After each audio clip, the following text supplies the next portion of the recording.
بسم الله الرحمن الرحيم الحمد لله رب العالمين اللهم صل على سيدنا محمد وآله وصحبه وسلم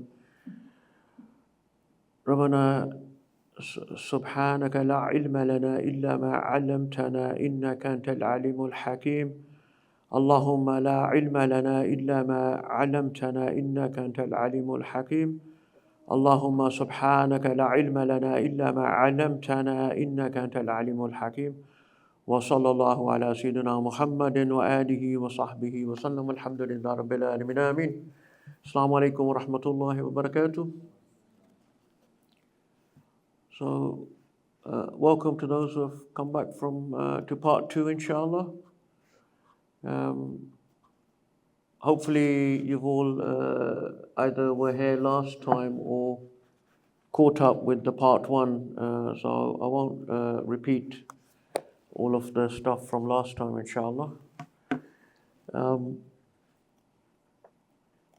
So last time we talked about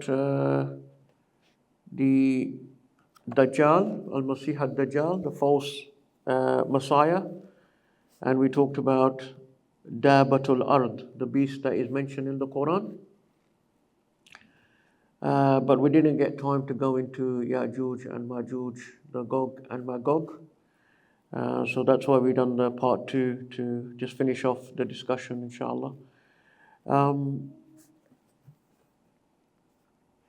As there's a small group, we can just kind of, if you have questions, feel free to ask or anything like that. Or if you want to say anything or ask, make any comments, that's fine.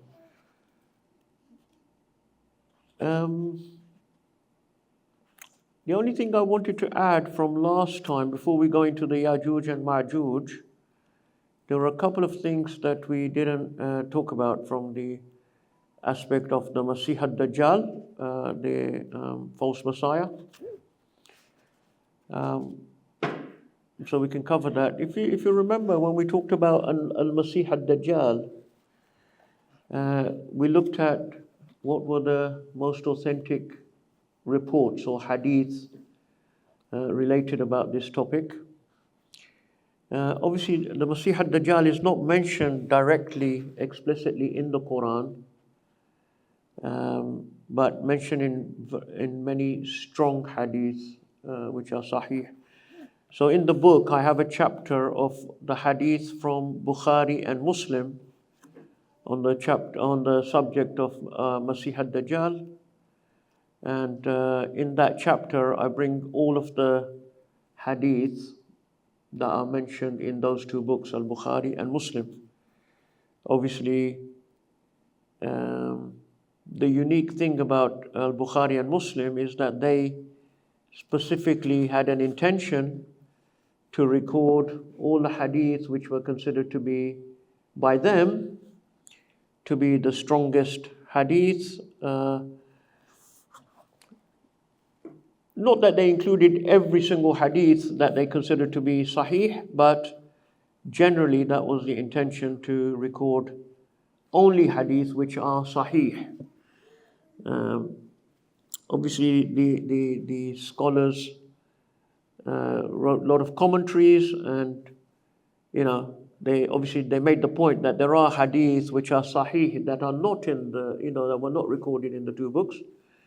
So I'm not saying that's not the case, but generally speaking, these two books are regarded as the most authentic books of hadith. And the criteria that these imams used were very strict, So that's why we're looking at the hadith in these books. And if you look at the hadith in these two books, we can see about the Dajjal certain things that are repeated again and again. Okay? So if certain item of information is repeated again and again, it will give us a high degree of confidence. Already you have a high degree of confidence because the hadith is in Bukhari or Muslim, that gives you a high degree of confidence. But if any item of information is repeated again and again, that will make it even more stronger, to the point where we can have almost certainty, if not certainty, that this information has come to us from the Prophet ﷺ. And that's the vital thing, because if we know that it's come from the Prophet ﷺ, it means it's revelation, it means that it's a very important knowledge and information. So if we analyze those hadith which are strong regarding the Dajjal, what do we find? The one item of information that seems to be the most repeated in the hadith, the strong hadith, is that Dajjal will be one-eyed. Yeah, he will have one eye. The Prophet ﷺ has said this on multiple occasions to multiple Sahaba, and it's repeated throughout many, many hadith about the Dajjal. And the Prophet ﷺ has said, your Lord is not one-eyed. Your Lord is not one-eyed. Dajjal will be one-eyed. Now, if you think about it, the scholars in the past, they may have thought, that why is the Prophet ﷺ emphasizing such a detail? It doesn't sound, if you think about it, it doesn't sound that important, really. Like, okay, he's going to have one eye, but there was many other things about Dajjal that the Prophet ﷺ said that sounded much more important. Like he will have all of these kind of, seemingly do all of these miraculous things. He will have mountains of bread and water with him. He will make the sky rain, the clouds rain, water come down from the skies. All of these things sound like much more kind of important. But the Prophet ﷺ actually said, this item of information I am giving you that no prophet ever told his people. So he emphasized it very strongly that this item of information is vital, that he is one-eyed. Yeah? So anyway, we covered that last time, that it seems to be very symbolic and relevant that the one-eye symbol has now become the dominant symbol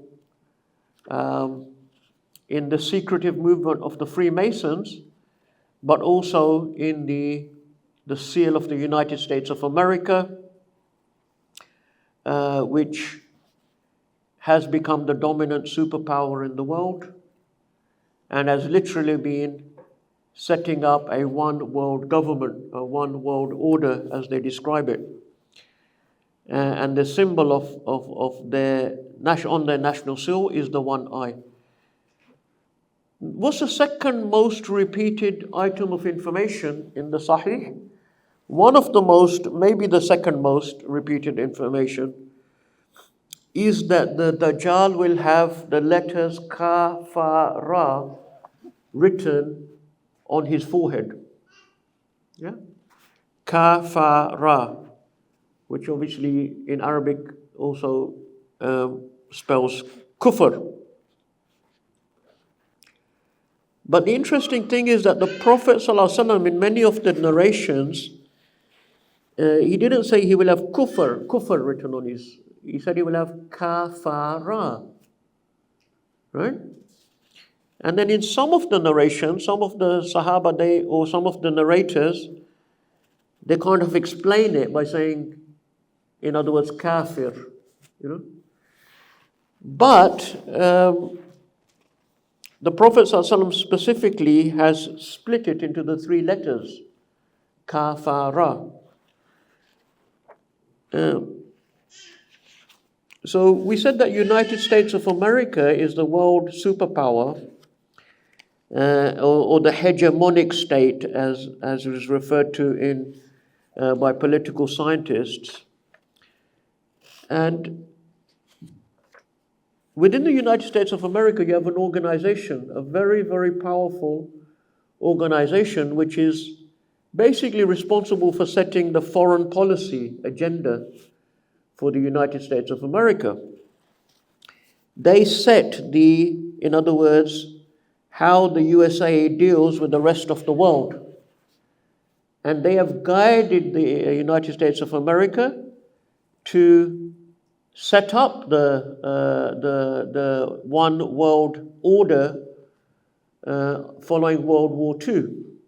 Yeah, all of these institutions that were set up, the World Trade Organization, the World Bank, the IMF, the United Nations, all of these institutions were set up as a structure for a world order.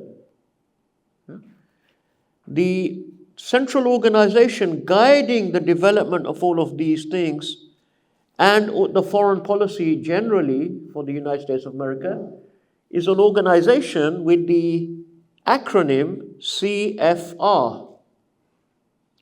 CFR, the Council of Foreign Relations.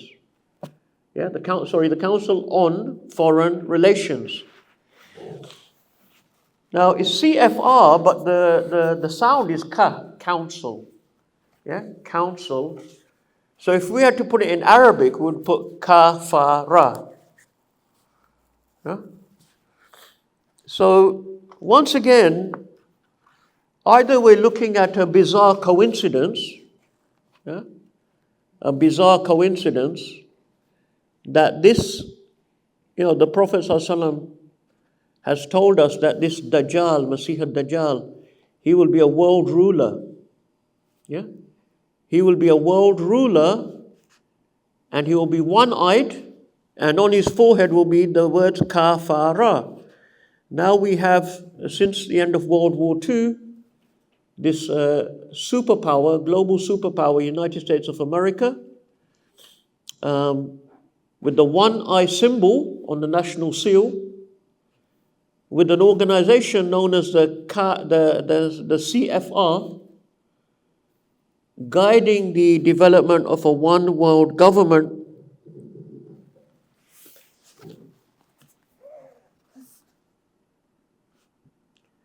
Now, once again, it was Sheikh Hamza Yusuf who pointed this out, this Council on Foreign Relations, Kafara. So I'm not taking credit for that.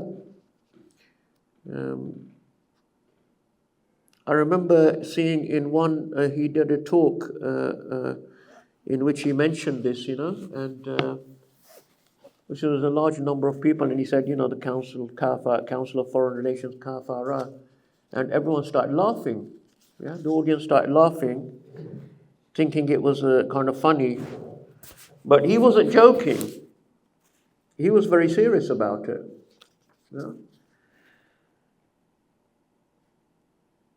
So that's something I wanted to just mention about the Dajjal that we didn't mention last time. And the last thing, just to quickly mention about the Dajjal, is kind of quite interesting, and is another chapter in the book on it, is the aspect of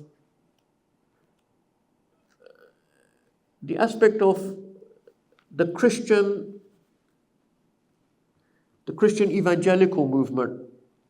Yeah? Because we know that Dajjal is going to come and he's going to claim to be the Messiah, Isa, yeah? The Messiah, Al-Masih. And the interesting thing is that there are, in America, United States of America specifically, but also now becoming a very global movement, millions and millions of what they call kind of born again or evangelical Christians. And these particular Christians, they have a very strange set of beliefs that is not shared by other Christian groups.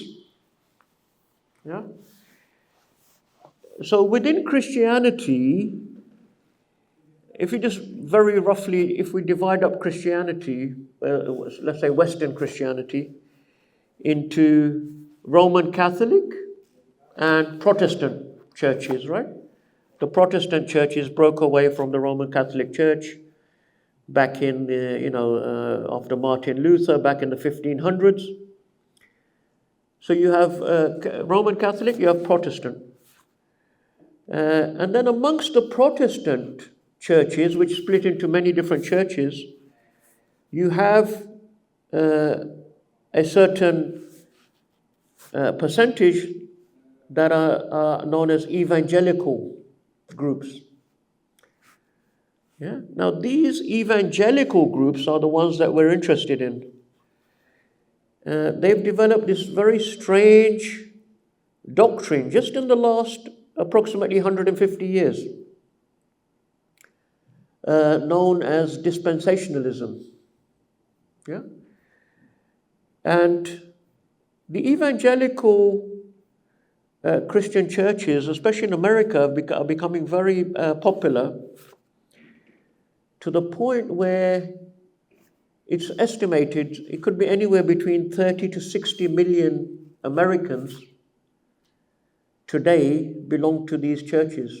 30 to 60 million. That's a sizable number of people. And it's probably the biggest lobby group in America, if you look at it as a lobby group, or a voter group. These evangelicals, it's quite different to white Europeans. In Europe, Christianity amongst white people is not very strong. You know, most have left the churches and they're atheists and things. But America's quite different. You got this strong, large number of these quite. They're born again. You know, they're very fervent, quite kind of like Christian believers. Anyway, so what do we mean by dispensationalism? This doctrine crept into these evangelical groups. It starts about 150, bit more years ago. This was a very obscure doctrine that was actually comes from the UK originally. But it was a very fringe and very kind of like rejected by mainstream Christianity. But through the effort of certain preachers in the United States of America, it became taken on and it's now become very, very popular and widespread. Dispensationalism. What is dispensationalism? In a nutshell, these evangelical Christian groups, they believe, number one, that the Jews are still the chosen people. Yeah, the Jews are still the chosen people, which is, if you think about it, a very odd belief for Christians to hold. Because the whole thing is that when Jesus came, the Jews rejected Jesus and tried to kill him. Yeah, in fact, according to them, they did kill him. Yeah, we believe they didn't kill him. But according to them, these Jews, along with the Romans, they actually were responsible for killing Prophet Isa alayhi salam. So the Christian churches throughout history have been quite hostile towards the Jews. You know, the mainstream Christian churches like the Catholic Church, Greek Orthodox, and many of the traditional Protestant churches, they regarded Jews as a kind of previously the chosen people, but now they're kind of like the rejected people because they didn't believe in Jesus, right? When the Messiah came, they didn't believe in him. So they were often persecuted and things like that. But with this new teaching of dispensationalism, that first of all they believe that the Jews are still the chosen people of God. Secondly, they believe that the Jews have a right to and they must return to the Holy Land. What do you mean by the Holy Land? The Holy Land is Israel. Yeah, with the capital of Jerusalem. And they believe that only when the Jews return to the Holy Land will the prophet Jesus come back to the earth for his second coming.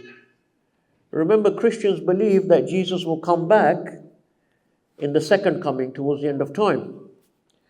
Muslims, we believe that Jesus will also come back towards the end of time. So we actually share that same belief with Christians, that Prophet Isa alayhi salam will come back towards the end of time. Now the Jews, what do the Jews believe? The Jews believe they're still waiting for the first coming of the Messiah. Because when the Messiah came, they didn't believe in him the first time. So the Jews are waiting for the Messiah to come for the first time. And the Christians and the Muslims are waiting for the Messiah to come back for the second time right now. Yeah? That's generally all Christians, all Muslims, and all Jewish people. But these particular evangelical Christians, they have these additional beliefs that the Jews must return to the Holy Land. They also believe that, some of them believe that the Temple of Solomon must be rebuilt. What is the Temple of Solomon? So Sulayman alayhi salam, who was a great prophet and king of the Jewish people, he had, obviously his temple was on the spot where is now the Masjid al-Aqsa, or the Golden Dome, the Golden Dome Masjid. That whole region and the Masjid al-Aqsa is where the original temple of Sulayman alayhi salam was. So these Christians, born-again Christians, evangelical Christians, this is why they are Christian Zionists. This is why they are very fanatic Zionists. Yeah, what do we mean by a Zionist? A Zionist is someone who supports the Jewish state of Israel. Yeah, you might think, why are Christians so strongly supporting the Jewish state of Israel? And this is the reason. Because they've come to this kind of belief. This type of evangelical Christianity is spreading rapidly, not just in America, but worldwide. According to some analysts, they believe that it is actually the fastest growing religion by conversion, by new conversions in the world. It's spreading rapidly in places like South Korea, in places, lots of parts of Africa, and in the Far East. There's all these evangelical Christian churches spreading everywhere. And as I say, if we're talking about maybe 30 up to 60 million of these born-again believing Christians in America, they've got a very massive voice within the United States of America. People like Donald Trump, Barack Obama, no matter which president comes into power, you can see they're always kind of trying to, keep these people on side. So that's the interesting thing about, that these people are all waiting for the coming of the Messiah. So what can we deduce from that is that when Dajjal does come and claims to be the Messiah, we've already got these large groups of people already waiting for him and ready to believe in him. Okay, so that was just finishing off the discussion about the Dajjal. Any questions about that before we go on? Yeah? Yeah. Yeah, so the source of their belief is their interpretation of the Bible. So if you trace back the history of this doctrine, is called dispensationalism. By the way, why is it called dispensationalism? Because they believe there are different dispensations for different historical periods. Yeah? So the dispensation for the period that we live in now is that the Jews must return to the Holy Land, the Temple of Solomon must be rebuilt, and then Prophet Isa alayhi salam will come down. They also believe that when Prophet Isa alayhi salam comes down, there will be a massive war, a global conflict that they call Armageddon. You've probably heard of Armageddon. So they believe it will be a massive global conflict of the followers of Jesus against what they call the disbelievers. Most of them nowadays, they believe that the Muslims are the kind of the disbelievers, that will be fighting against Jesus and his followers. And I mean, also the other scary thing is that some of them believe that Jesus and his followers, Jesus will make the preemptive strike. You know, he will actually strike first. They will strike first against these enemies. They also have got this bizarre belief that when this Armageddon war takes place, this world war, in which many of humanity will be destroyed, they believe that all true Christians will be raised up into heaven and they'll be saved from this conflict. And it's called the rapture. They call it the rapture. Yeah? So, I mean, this is quite worrying, you know, that they have got all these people that have got this belief that they're going to have this massive world war. Just wanted to clarify about the belief in the Messiah. So, do the Jews think that Jesus is the Messiah that they're waiting for? Because obviously Christians and Muslims believe that Jesus is the Messiah they're waiting for. Yeah. Do the Jews also think No. that Jesus? So, who is their Messiah? I mean, who are they waiting for? They're still waiting for the Messiah. Yeah, so because when the Messiah came, obviously that was Jesus the first time, they didn't believe in him, so they're still waiting for their Messiah. So, the Messiah will be coming from the Jewish line. They probably believe that, yeah. I was just confused about who's waiting for which Messiah. They're waiting for the Messiah.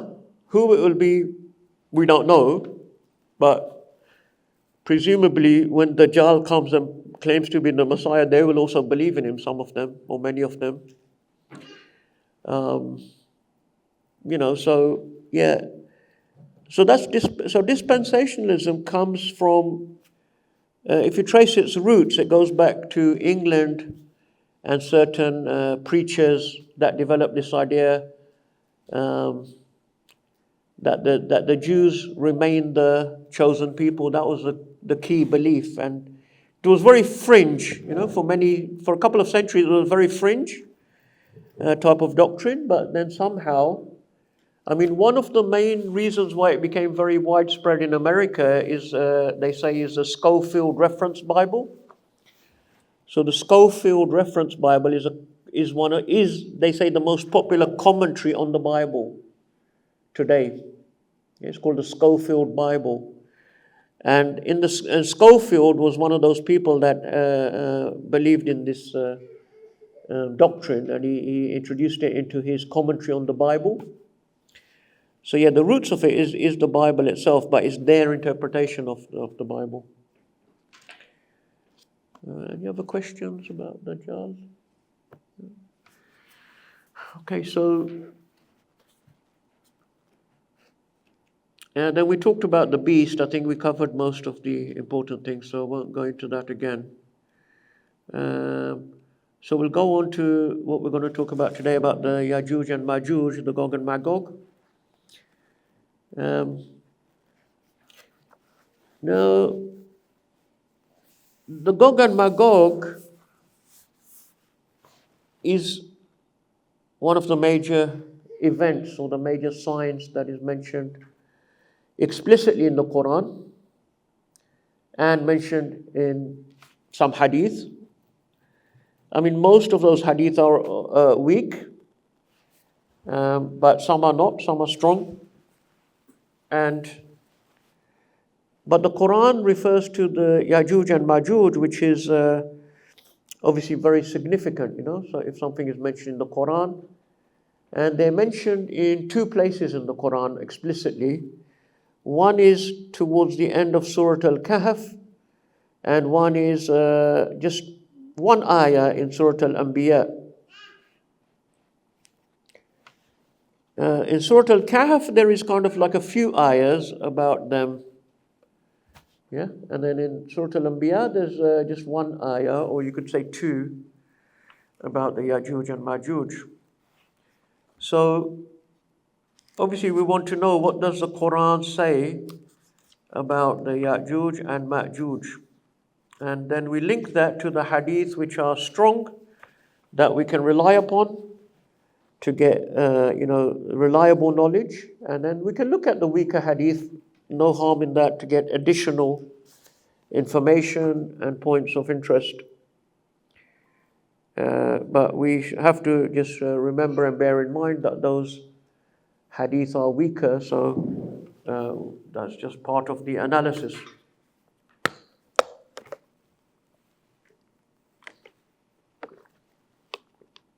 If we look at the Quran and the hadith, it's clear that the Yajuj and Majuj are a type of people. They're human beings. Yeah, that's quite important. And this is established by sound hadith, where the Prophet ﷺ has mentioned, and it's in the book, that on the Day of Judgment, 999 of every 1,000 will be told to go into the hellfire. Yeah, of all human beings, 999 of every 1,000 will be told to go to the hellfire. When the Sahaba, they heard this, they were very worried and scared, saying, wow, so many of human beings are going to go in the hellfire, what chance do we have? And the Prophet ﷺ kind of reassured them by saying that most of them, the majority of them, will be from the Yajuj and Majuj people. That establishes that the Yajuj and Majuj are human beings. Right? What else do we know about Yajuj and Majuj? Is that they will overrun the entire earth. They will overrun the entire world. And will be unstoppable.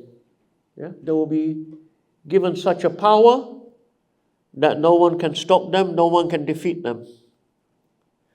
And they will overrun the entire earth. And even Prophet Isa alayhi salam, when he does come, when Prophet Isa alayhi salam comes, he will kill the Dajjal, but he will not be able to defeat the Gog and Magog, the Yajuj and Majuj, until Allah subhanahu wa ta'ala sends down victory. When Prophet Isa alayhi salam and the Muslims that are with him are in a certain situation, the Prophet Isa alayhi salam will make a dua, and then Allah subhanahu wa ta'ala will give them victory by miraculous means. So Allah will send these creatures from the heaven that will destroy the Yajuj and Majuj. After that, Prophet Isa alayhi salam and the Muslims will then have power over governance over the world, or some part of the world where they are, and there will be a time of peace and prosperity. So that hadith of Sahih Muslim is very clear about that.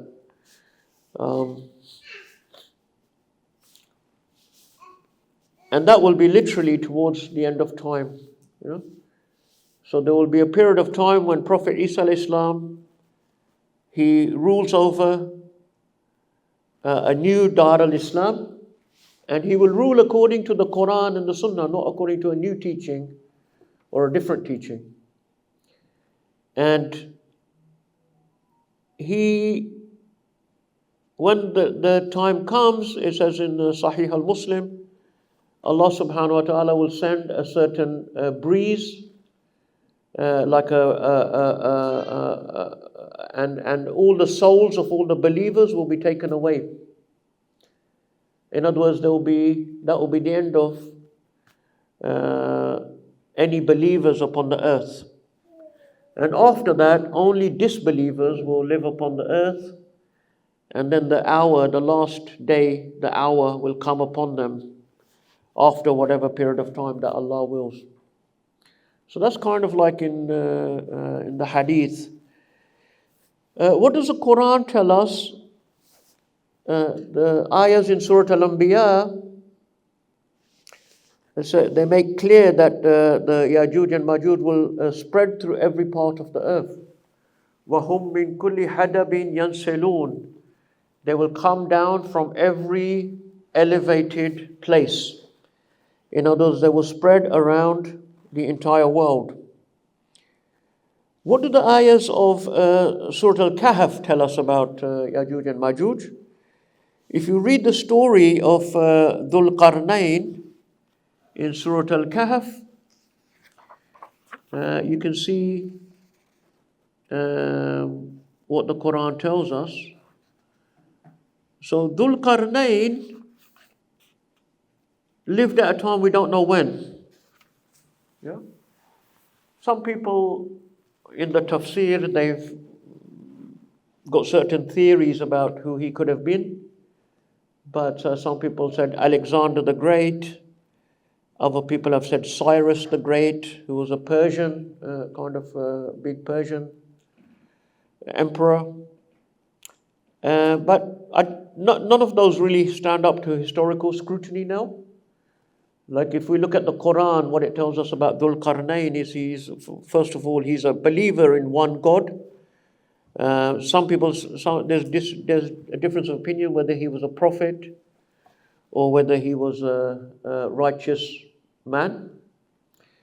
But definitely he believed in Allah subhanahu wa ta'ala, one God. Whereas we know now from historical evidence that is not the case for Alexander the Great, nor for Cyrus, So they don't fulfill those descriptions. So I think personally, Dhul Qarnayn was a time before those times, going back more deeper into history. So the Quran, what does the Quran tell us about Dhul Qarnayn? Is that Allah subhanahu wa ta'ala gave him immense power. Yeah. آتَيْنَاهُ مِنْ كُلِّ شَيْءٍ سَبَبًا. We gave him a means to everything. We gave him a means to everything. All right, so this Dhul Qarnayn was given huge power. He was given a large dominion over the earth. Yeah? So the Quran says he followed a path حتى إذا بلغ مغرب الشمس. So first he went to the west until he came to the setting of the sun, because the sun sets in the west, right? And then he traveled to the east حتى إذا بلغ مطلع الشمس. Now, there's discussion about, does this mean that he was given a true world empire? So when the Quran says he went to the Maghrib al-Shams, the setting of the sun, and then to the rising of the sun, does that mean he went to that he was given dominion over the entire world of his time? We can't say for sure, but it would kind of correlate, because the story of Dhul Qarnayn is tied up with the story of Yajuj and Majuj. And Yajuj and Majuj are given a world domination. So it would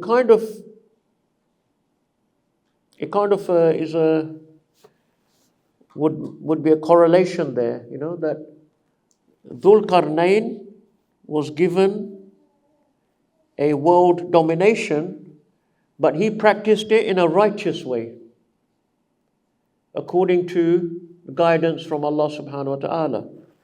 This is one of the ideas of Imran Hussein, who I don't agree with everything, of his ideas, but this seems like a fairly convincing, and there's evidence for the Quran indicates that itself, that he was given this vast dominion.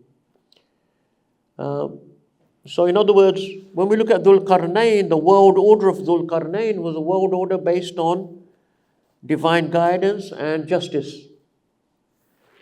But at the end of time, we have this world order of the Yajuj and Majuj, which is based on lack of guidance, lack of divine guidance, and the complete opposite, following following the desires of the human being. So that's what the so Dhul Qarnayn, he goes to the east and then he goes to the west and then to east, and then the Quran says فَأَتْبَعَ سَبَبًا, then he traveled another road. And on this occasion, the Quran doesn't say which direction he went. Yeah, it doesn't say which direction, but according to the tafsir, they say that he went north. Yeah, he went north. And then the Quran says, حَتَّى إِذَا بَلَغَ بَيْنَ السَّدَّيْنِ. He came between two barriers. He became between the gap between two barriers, meaning two mountain ranges or two mountains. And he found a certain people there. And these people said to him, يَا ذَا الْقَرْنَيْنِ إِنَّ يَأْجُوجَ وَمَأْجُوجَ مُفْسِدُونَ فِي الْأَرْضِ فَهَلْ نَجْعَلُ لَكَ خَرْجًا عَلَىٰ أَن تَجْعَلَ بَيْنَنَا وَبَيْنَهُمْ سَدًّا. These people, they said to Dhul Qarnayn, who they recognized to be this powerful, righteous person, that Allah has given immense power. They said to him, O Dhul Qarnayn, can you help us? These Yajuj and Majuj, these people, Yajuj and Majuj, they are creating a lot of ifsad. They are creating a lot of corruption upon the earth. Can you help us to deal with these people? Yeah? Mufsiduna fil ard. They are mufsidun. Mufsid is someone who creates ifsad, corruption or destruction upon the earth. Yeah?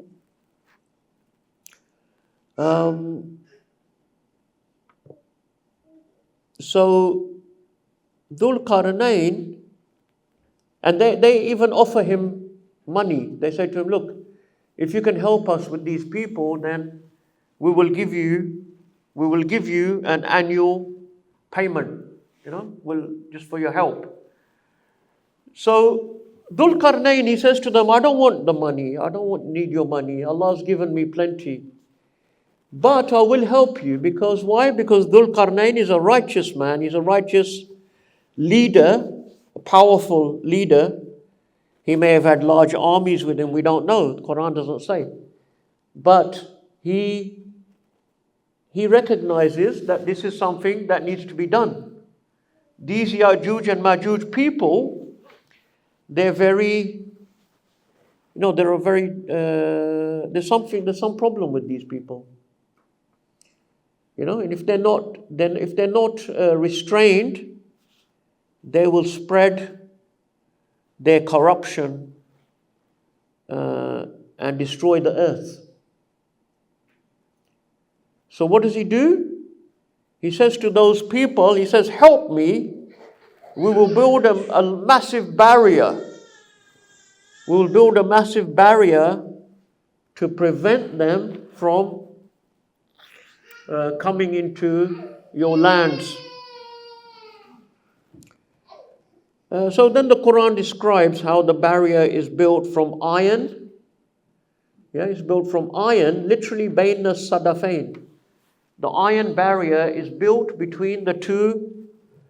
Sadafain are like the things in a shell. When you have a shell and you open up a shell, each half is called a sadaf. So sadafain.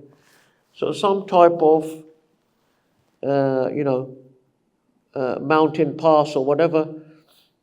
So he builds this massive iron barrier, and then he covers it with a layer of molten copper. Yeah, that's what the Quran says. Now we don't know. Dhul Qarnayn, he may have had, advanced forms of technology. Yeah, he may have had advanced forms of technology. We really don't know. One of the things about Western civilization, they are very arrogant. They believe that their technology is beyond what human beings have ever produced. They have this whole narrative of what's called evolution, in which human beings have always been very primitive, and slowly they've developed and improved until you get to the evolutionary pinnacle, which is the Western white rational male, or the white rational man. And but we don't know what people in prehistory, we don't know what forms of technology they have had. Really, there's a lot of evidence for ancient civilizations like Roman, Persians, Egyptians. But going back before about 7,000 years, we're going to prehistory, what's called prehistory.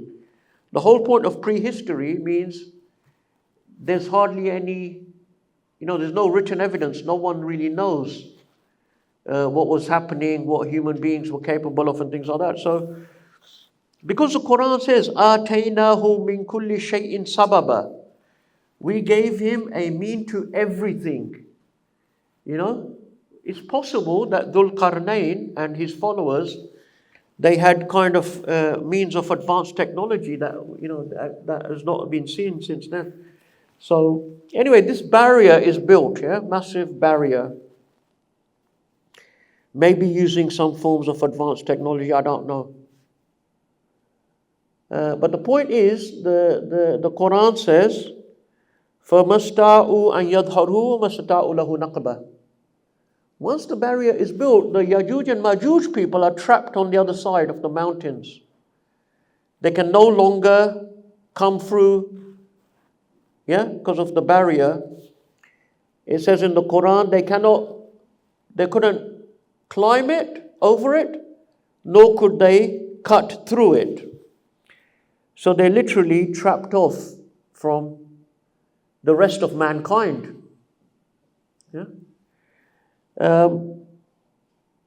قال هذا رحمة من ربي فإذا جاء وعد ربي جعله دكا وكان وعد ربي حقا. So then Dhul Qarnayn, he said, this is a mercy from my Lord. This is a mercy from my Lord. Allah subhanahu wa ta'ala, through his mercy, has contained these people. What's wrong with these people? They're mufsidun fil ard. They're going to destroy the earth with their corruption. They've got some kind of sickness or something wrong with these people.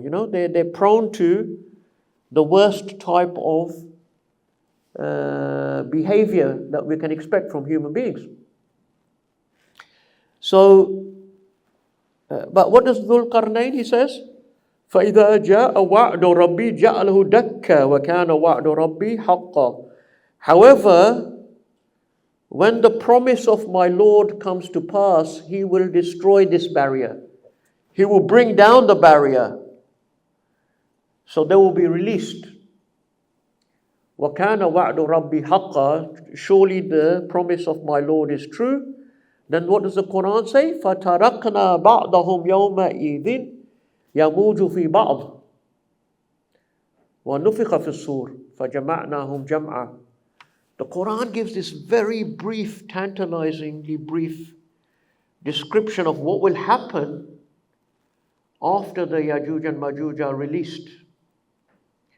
Literally, these few words are given. And it says, Allah subhanahu wa ta'ala, وَتَرَكْنَا بَعْضَهُمْ يَمُوجُ فِي بَعْضٍ. We will leave them, we will release them, or we will leave them for some of them to surge against others of them. We will leave them for some of them to surge against other groups, in other words. So some of these groups will be clashing or surging against each other, these Yajuj and Majuj. وَنُفِخَ فِي الصُّورِ. And that will continue until the trumpet is blown. The trumpet will be blown to signal the Day of Judgment. So that's all the Quran says about what will happen after they're released.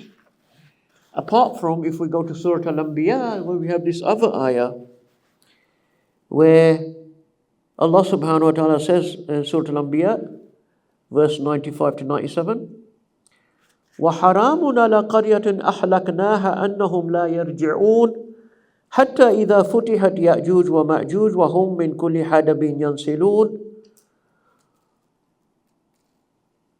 وَاقْتَرَبَ الْوَعْدُ الْحَقِّ. So these ayahs also very kind of mysterious ayahs. Allah subhanahu wa ta'ala says in the first ayah, حَرَامٌ عَلَى قَرْيَةٍ أَحْلَكْنَاهَا أَنَّهُمْ لَا يَرْجِعُونَ. It is forbidden upon a town that we have destroyed that they should ever return. Yeah? It is forbidden upon a town that we have destroyed that they should ever return. Allah has destroyed many qarya. وَتِلْكَ الْقُرَىٰ أَحْلَكْنَاهُمْ. Allah said in other parts of the Quran, these towns, these cities, these civilizations, we have destroyed many in the past. So in this ayah, Allah says, حَرَامٌ عَلَى قَرْيَةٍ أَحْلَكْنَاهَا أَنَّهُمْ لَا يَرْجِعُونَ, that they can never return. حَتَّى إِذَا فُتِحَتْ يَأْجُوجُ وَمَأْجُوجُ, until the Yajuj and Majuj people are released. وَهُمْ مِنْ كُلِّ حَدَبٍ يَنْسِلُونَ, and they will come down from every hadab. Hadab is literally a hill. A hill. Yeah? So every hill, every elevated place around the world, you will see them spreading around the world, in other words. And in some of the hadith, the Prophet ﷺ has described these Yajuj and Majuj spreading around the world. They will eat up everything, they will drink up everything, they will drain, in other words, they will drain all the resources of the world. So this is what the Quran and the Hadith say about Yajuj and Majuj. Now, it was always, for me, it was always a kind of a puzzle, who are these Yajuj and Majuj? Where are the Yajuj and Majuj? Where's this barrier? If you read the Hadith in Sahih Muslim, as I always assumed that these Yajuj and Majuj will be released after Prophet Isa al-Islam comes down. Because in the Hadith in Muslim, it says that the Prophet Isa al-Islam will come, he will kill the Dajjal, and then the Yajuj and Majuj will come and to fight against Prophet Isa al-Islam. So that was what I always believed for many years earlier on, where, you think, okay, and I think most people kind of had that kind of idea that these Yajuj and Majuj are still trapped somewhere behind this barrier. The barrier is still there, but obviously it's quite puzzling. How can they be trapped somewhere? Especially in the modern times, we have like satellite imaging, all these things. The earth has been quite explored. To think that there's still some place where these people are trapped that hasn't been found seems to be quite difficult to understand. So then people are coming up with these theories that maybe they're trapped underground or in some mountains or things like that, that haven't been exposed.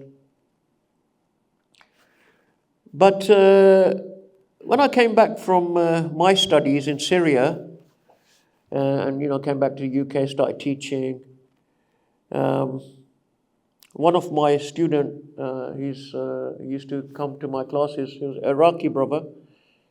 He kind of said to me, have you heard of this Imran Hussain? And I said, no, I've never heard of him. I don't really follow that. And he said, oh, he's got some interesting books. He gave me some of his books. I didn't really bother reading them.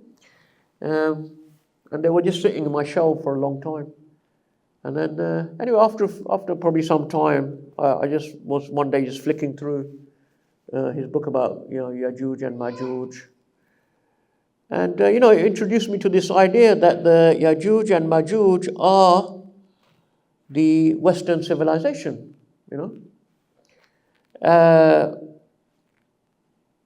And it kind of, thinking about it, kind of then made a lot of sense, because as we mentioned in last time, how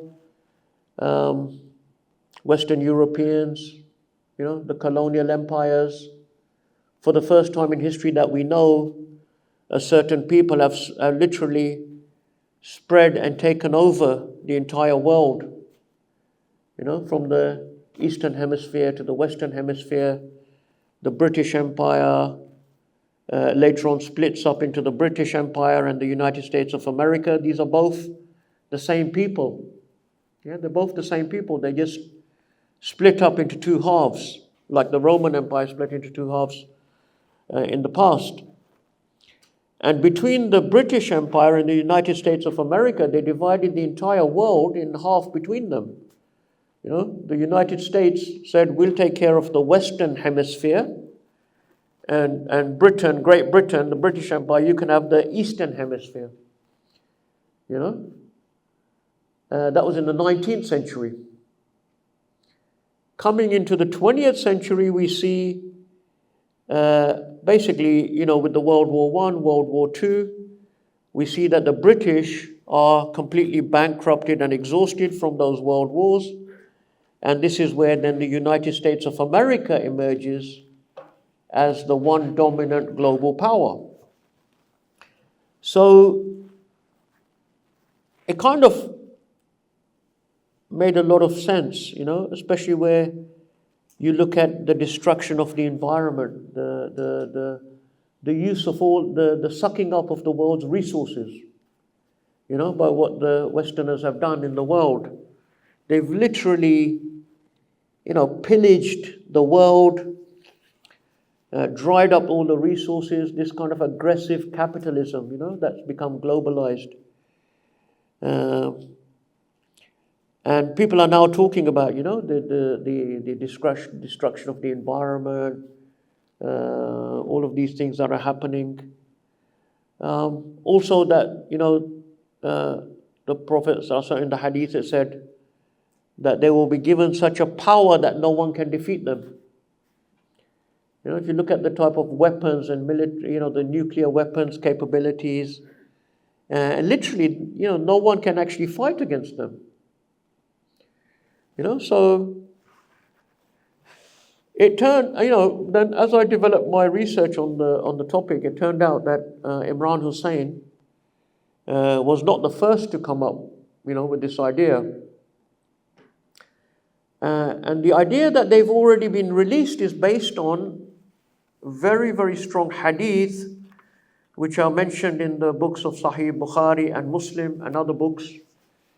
And once again, if we look at the strongest hadith about Yajuj and Majuj, this is one of, or probably the strongest narration found in the Sahih, is that one night the Prophet ﷺ came to one of his wives, Zainab, a particular night, and and the way his wife described him was that he was in a state of faza.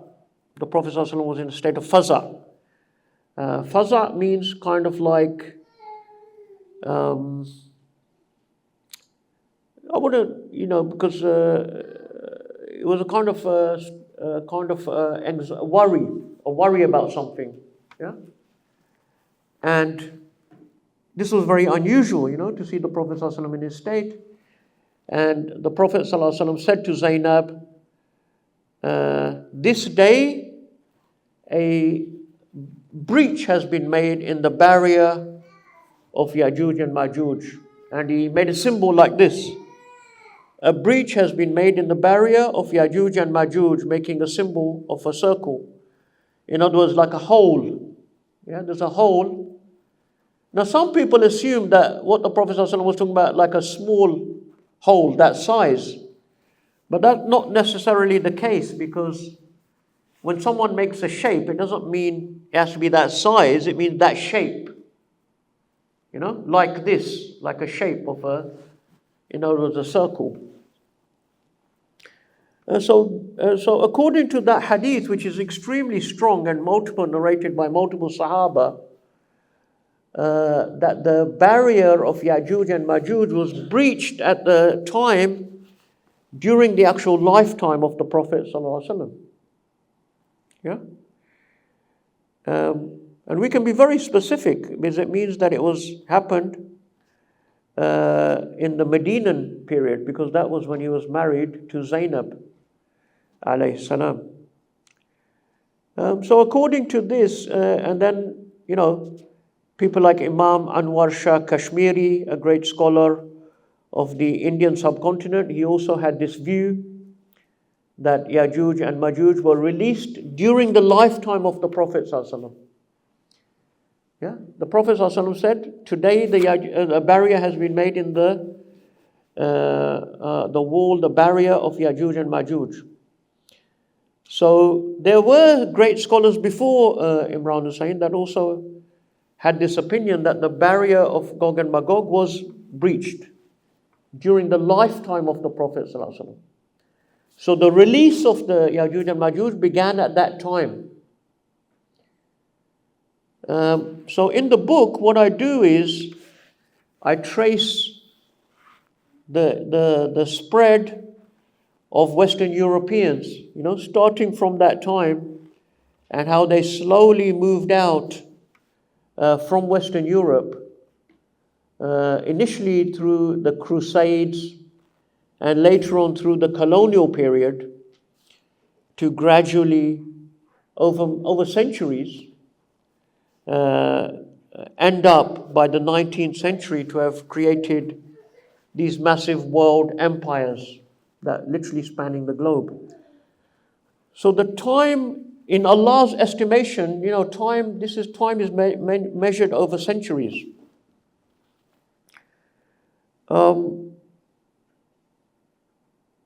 So that's in a nutshell, I think, about the Yajuj and Majuj.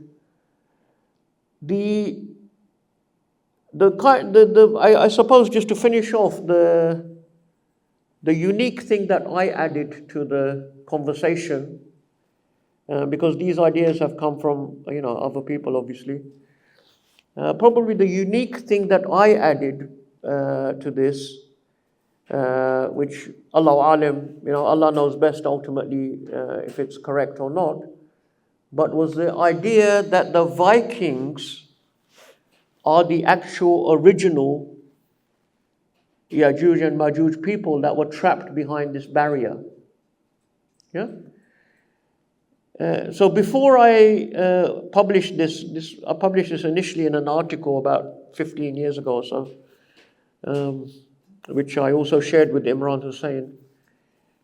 Before I published that, the main theory out there was that there was this tribe of people that are known as the Khazars. Yeah, you may have heard of them.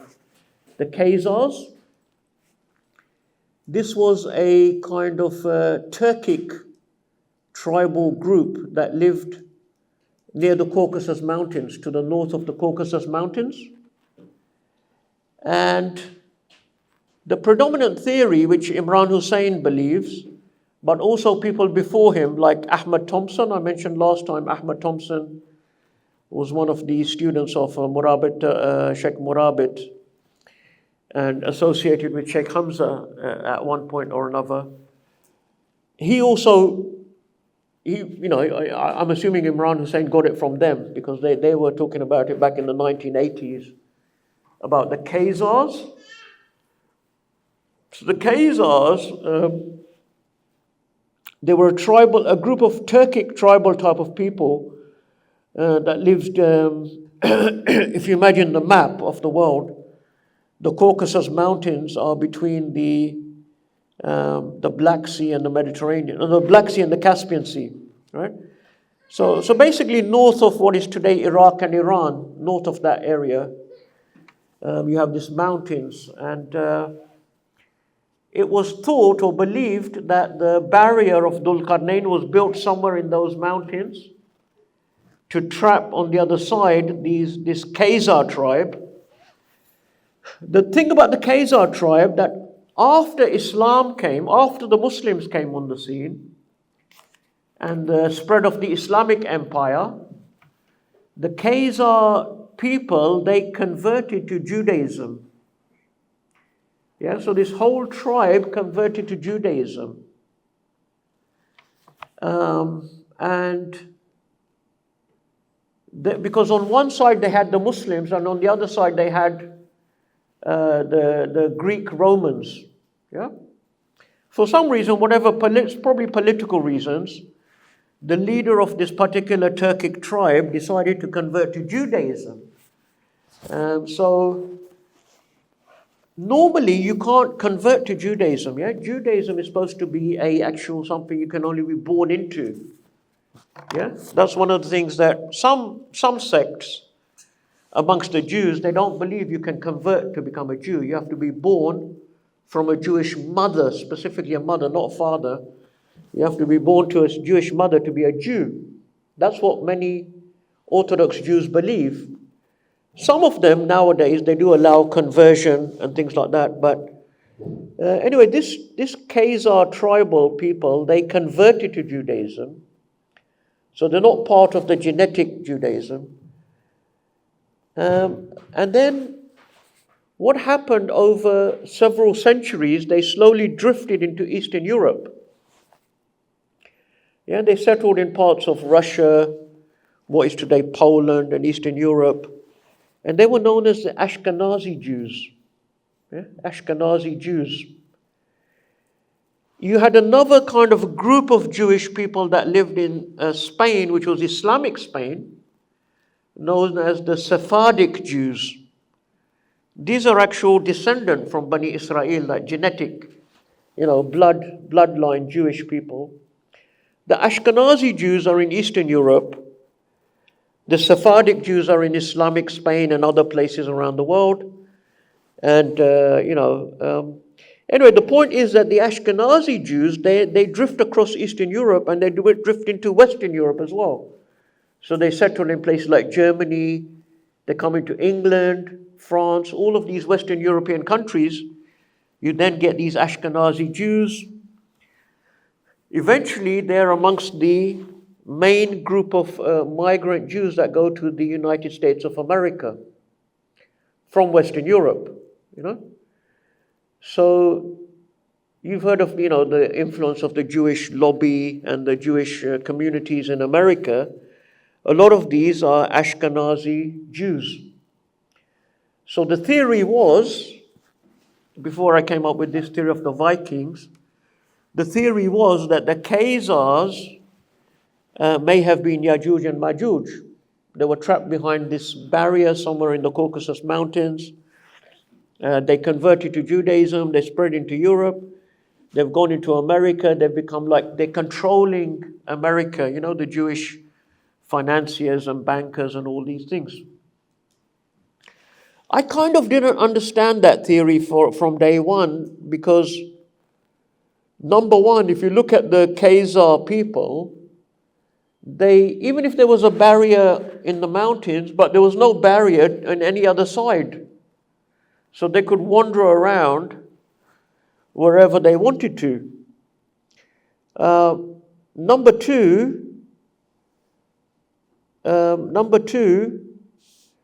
if you look at the actual history of the Khazar people, they have a history that goes back before the Prophet Muhammad Sallallahu Alaihi Wasallam, and they had extensive dealing with other people around them. They were dealing with the Persian Empire and these other people. So, if we're going to say that the barrier was broken during the lifetime of the Prophet Sallallahu Alaihi Wasallam, somewhere in the Medinan period, between 622 to 631. Yeah, that's the Medinan period. 622 to 631, we can be very specific. Within those 10 years, the barrier of Yajuj and Majuj is broken. But the Khazar people, if you look at their history, it's documented. They have got a historical involvement with other people from before that time. So that doesn't kind of fit in completely as well.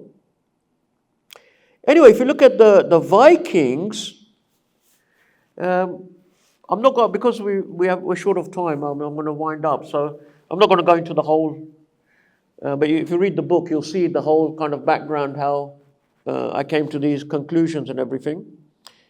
But just to sort of wrap it up, if you look at the Vikings, the interesting thing about the Vikings is that about 150 years after the Prophet ﷺ, suddenly these people erupt onto the scene of Western Europe.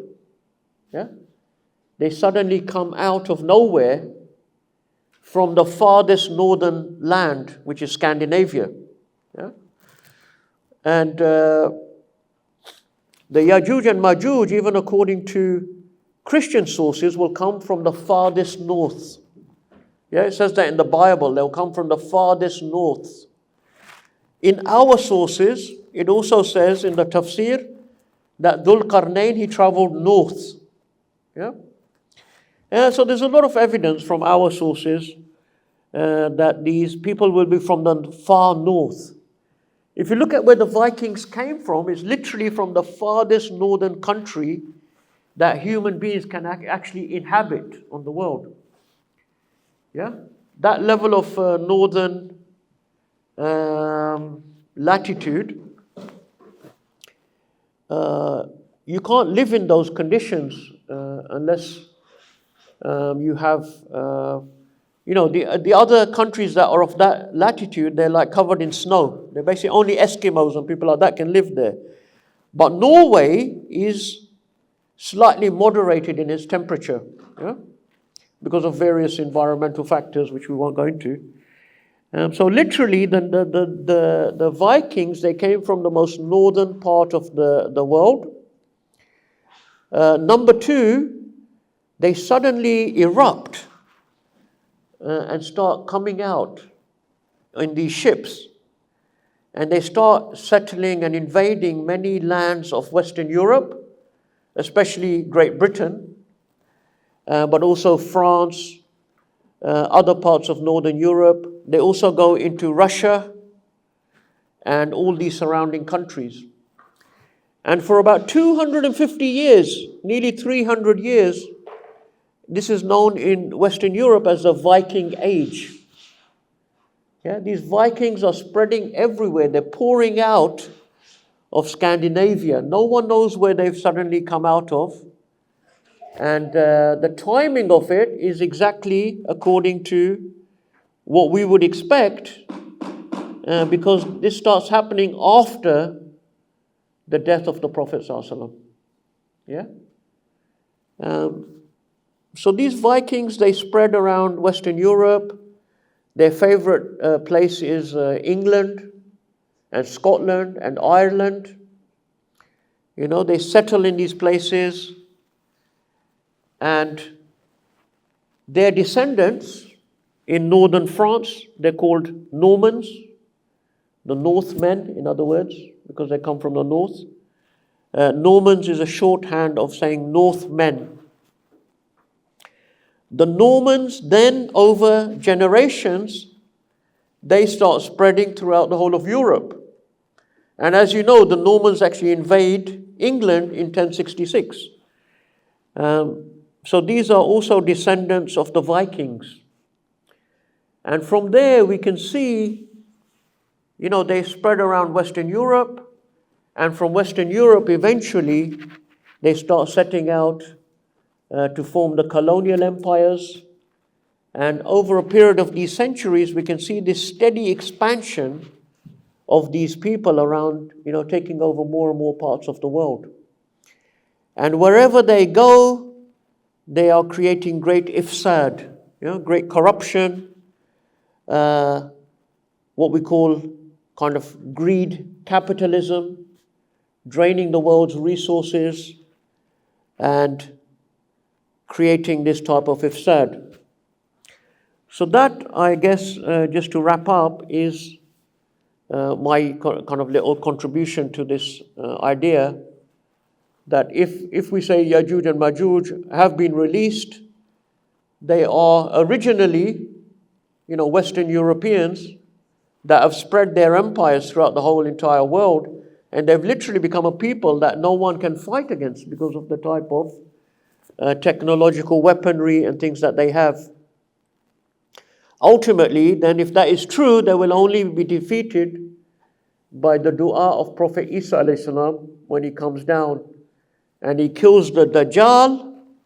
Then he will then fight with the Yajuj and Majuj, and ultimately they will only be destroyed by the intervention, divine intervention of Allah subhanahu wa ta'ala.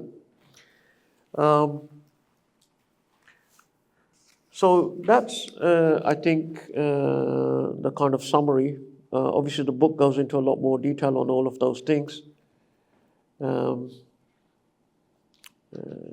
a video of Shaykh where he discusses the wall between the mountains. Yeah, so Shaykh Asrar, apparently, I have seen a clip of it, where I think, do they believe there's a mountain somewhere around Turkey or somewhere? Kyrgyzstan, which may have...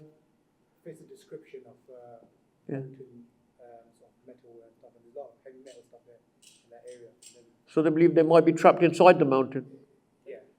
Yeah. I mean, That's the doorway the way they put the iron on the mountain. Yeah, I mean, it's a valid opinion. I mean, to be honest, like I said, all of this is, the whole point of this whole thing is all very conjectural. Nothing is definite, right?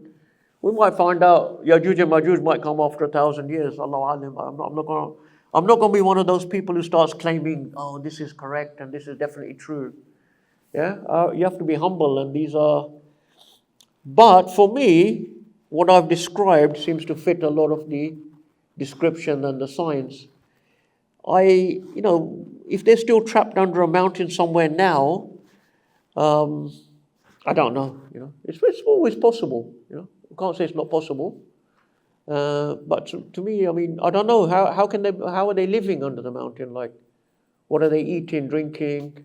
If they're human beings, presumably they would need kind of some sort of sustenance or something, Earlier on you mentioned about these where for every thousand man number like that of the people in hellfire, and that will be Yeah. So based upon that, we assume that there is a very vast majority of number of human civilization across Yes. years, right? Yeah. No, that's a really good point. So the hadith about Gog and Magog being 999 of every 1,000. Yeah. How do we fit that in with this idea about Western European civilization? Now, this is a really good point, which I think I'm glad you raised that, because one of the things that I believe is that Yajuj and Majuj are not just a certain people, they are a civilization. Yeah, they become a civilization. So it's not, when we say the Yajuj and Majuj are the Vikings, that's how they start out, as this group, the Vikings, that are trapped behind this barrier somewhere in Norway. But once they flood out, they create this new civilization, which is Western civilization. I mean, this is not us saying, the West consider themselves to be a civilization. They describe themselves as the West. You might have heard this many times in the news and places like that. The West is, they consider themselves a civilization. So, what is a civilization? It is a group of people that share a certain worldview. That is kind of like a simple definition of a civilization. Yeah.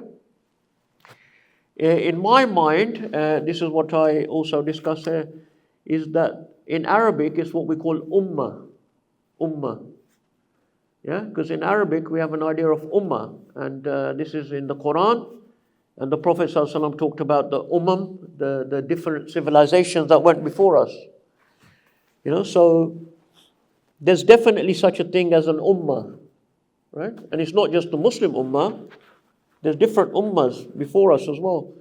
So what is an ummah? If you look at it in the broadest definition, we can say it's a civilization. The Islamic civilization is the Islamic ummah. The Western people, they have a civilization. Yeah. The Romans had a civilization. The Greeks had a civilization. Ancient Egyptian civilization. When you try to define things, they become more difficult. But if you look at it generally, there is such a thing as these different civilizations. They share a certain worldview, right? So this Viking Western European civilization, which starts off in Western Europe and Russia, by the way, because some of the Vikings, they went to Russia. And they were known amongst the Muslims as the Rus. And that's where the word Russian comes from, actually. Yeah? So the Russians are also part of the Viking descendant groups.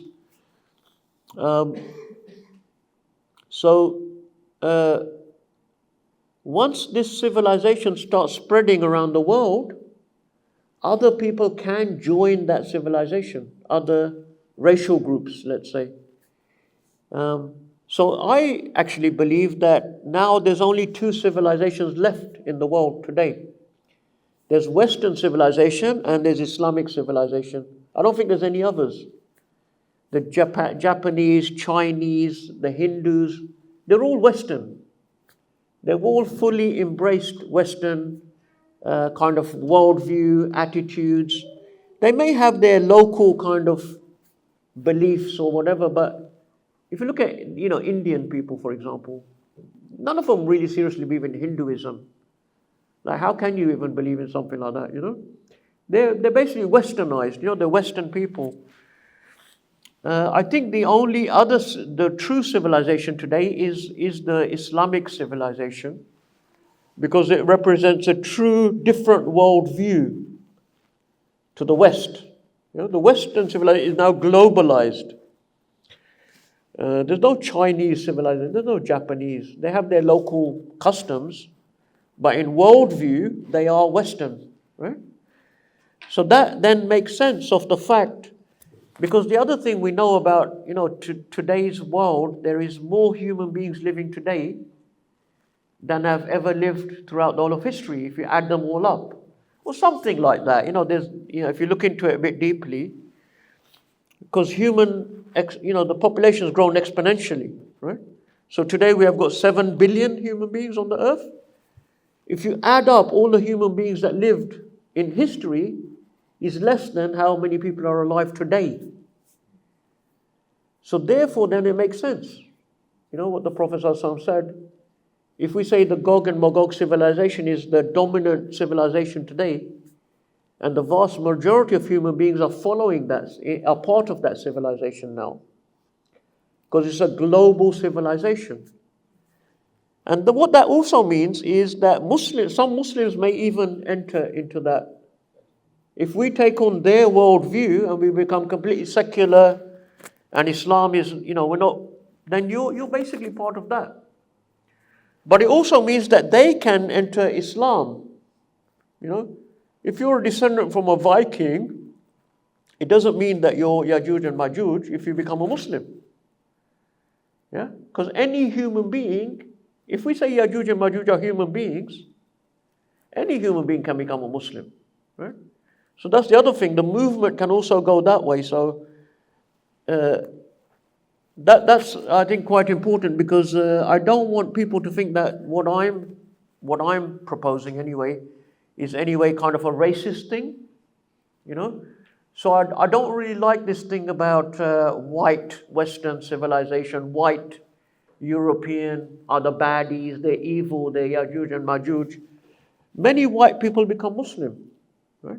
As soon as they become Muslim, they're now in our ummah. They're part of our ummah. And there may be many Muslims that are going in over the side of Yajuj and Majuj.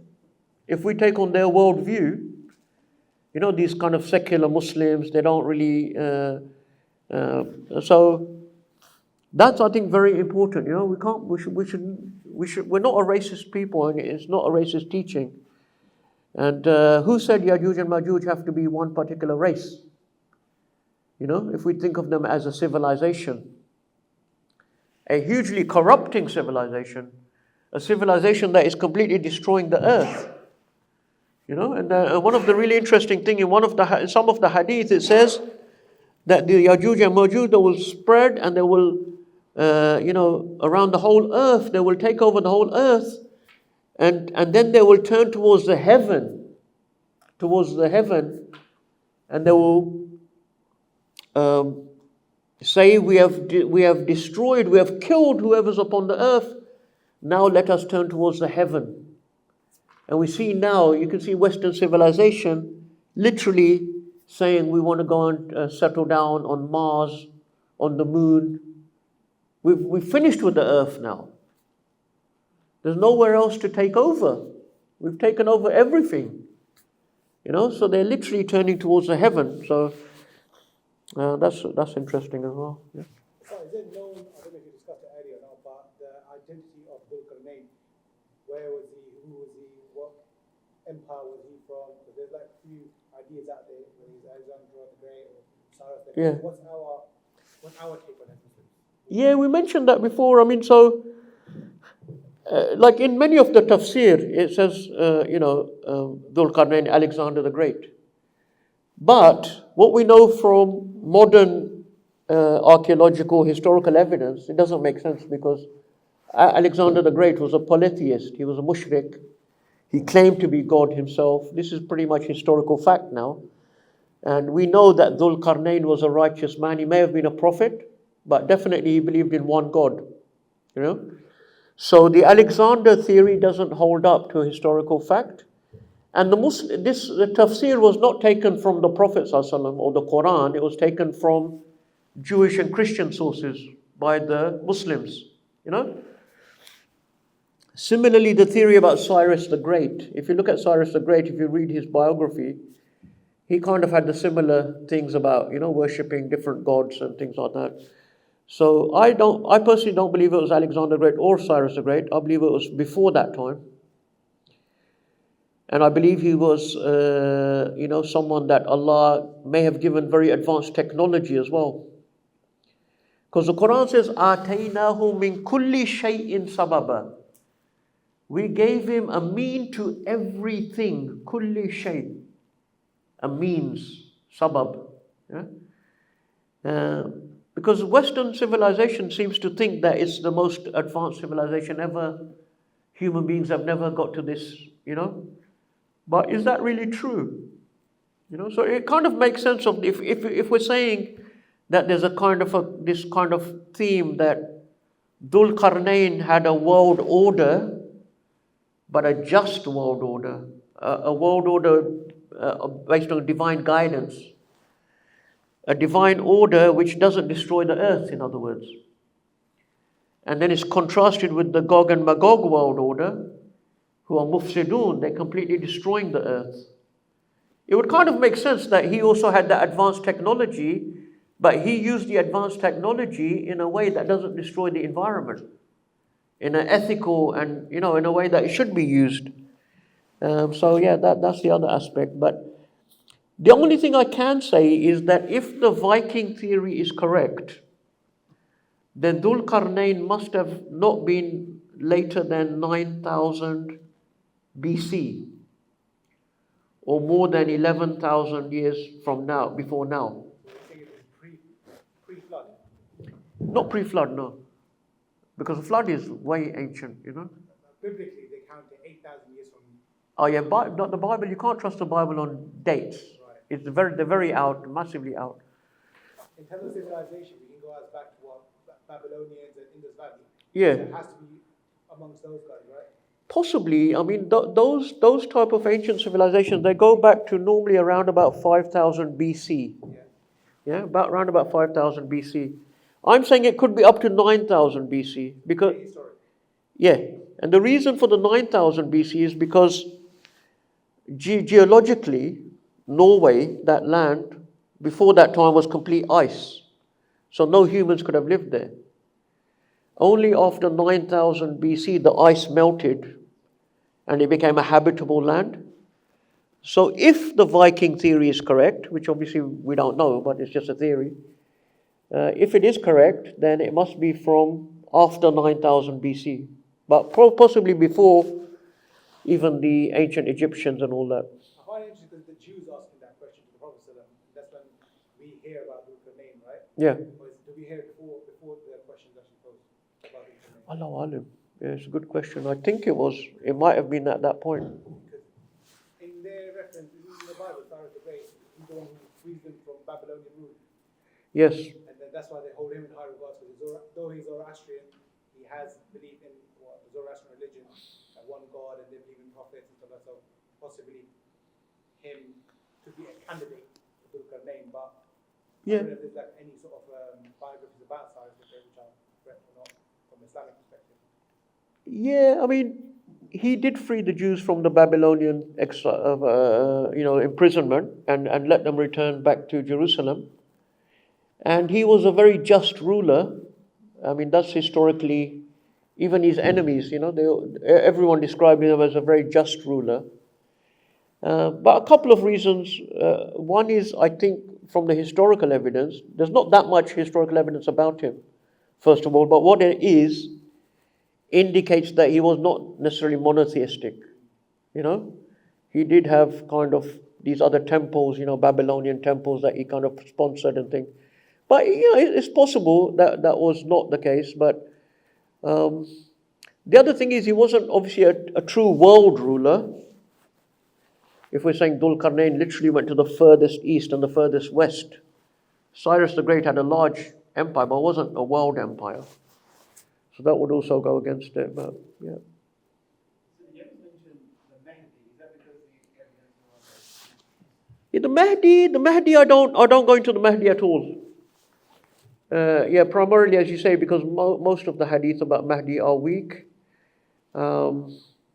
It's not obviously mentioned in the Quran or the strong hadith. The hadith of Sahih Muslim, it kind of, some people say, alludes to the Mahdi when Prophet Isa alayhi salam comes, and it says the Imam of the Muslims will be from the Muslims, and he will step back to allow Prophet Isa to lead the prayer, but Prophet Isa will say to him, you lead the prayer, and he will lead the prayer. So some say that's the Imam Mahdi, who will be, in other words, the leader of the Muslims fighting the Dajjal, but it doesn't explicitly say in that strong hadith. So yeah, I don't go into it. I don't deny the Mahdi or anything, but I just don't go into it. Yeah, any sisters, questions on that side? Yeah. Have you heard this thing that Gog and Magog will be destroyed finally by a parasite or virus? Yeah, no, that's in the hadith of Sahih Muslim, that when Allah will send down these some type of creatures, it says, So people have interpreted it could be like a virus or a parasite. Yeah, but there will be some sort of little creatures that will destroy them. And when they are destroyed, then their bodies will be filling the land. So then Prophet Isa alayhi salam will make dua, then Allah will send these large birds that will literally carry the bodies away and dump them in the oceans. Yeah, so yeah, it could be a kind of parasite or some sort of creature, we don't know exactly. Yeah. Any other questions? Okay, no problem. Jazallahu anna Sayyidina Muhammad sallallahu alaihi wasallam. Jazallahu anna Sayyidina Muhammad sallallahu alaihi wasallam. Jazallahu anna Sayyidina Muhammad sallallahu alaihi wasallam. Subhana rabbika rabbil izzati amma yasifun. Wa salamun ala al-mursaleen. Alhamdulillah rabbil alamin. Ameen. Jazakumullah khairan.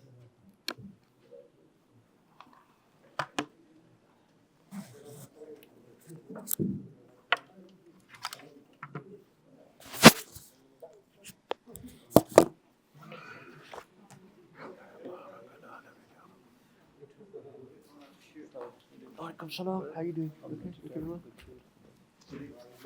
How are you?